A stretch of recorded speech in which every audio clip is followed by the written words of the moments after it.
बेटा मोहित, देखो बहू के मायके से उसके मम्मी पापा आए हैं। बहू को लेकर जल्दी नीचे आओ।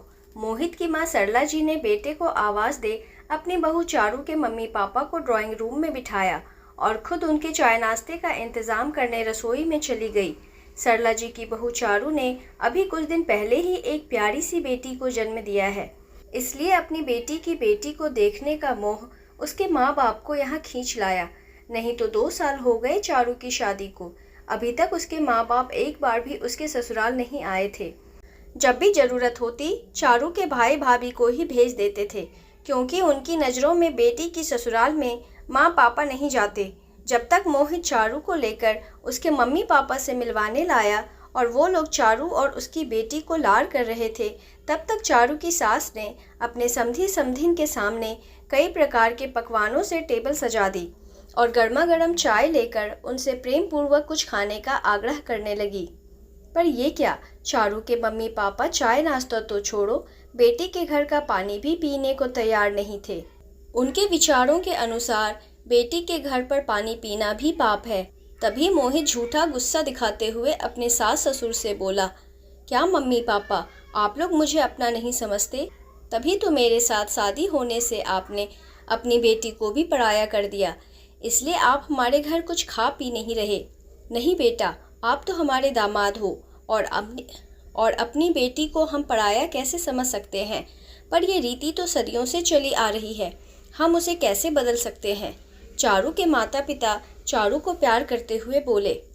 तभी चारू की सास मुस्कुराते हुए बोली, समधी जी, क्या आप बहू के मायके का भी कुछ नहीं खाते पीते हैं? चारू के पापा ने बड़ी ही शान से कहा, खाते हैं समधिन जी, क्योंकि वो तो मेरी बहू है। तभी सरला जी बीच में टोकते हुए बोली, और मोहित आपका अपना दामाद। सोचिए, वैसे तो हर जगह हम बेटियों को बराबरी का अधिकार देने की बात करते हैं और हम ही शादी के बाद बेटियों को पराया कर देते हैं।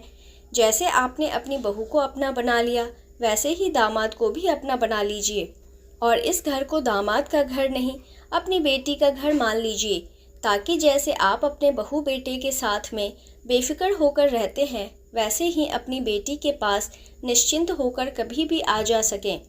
तभी मोहित ने एक लड्डू उठाकर अपने सास ससुर को खिलाते हुए कहा, इस बदलाव की खुशी में मुंह मीठा कीजिए।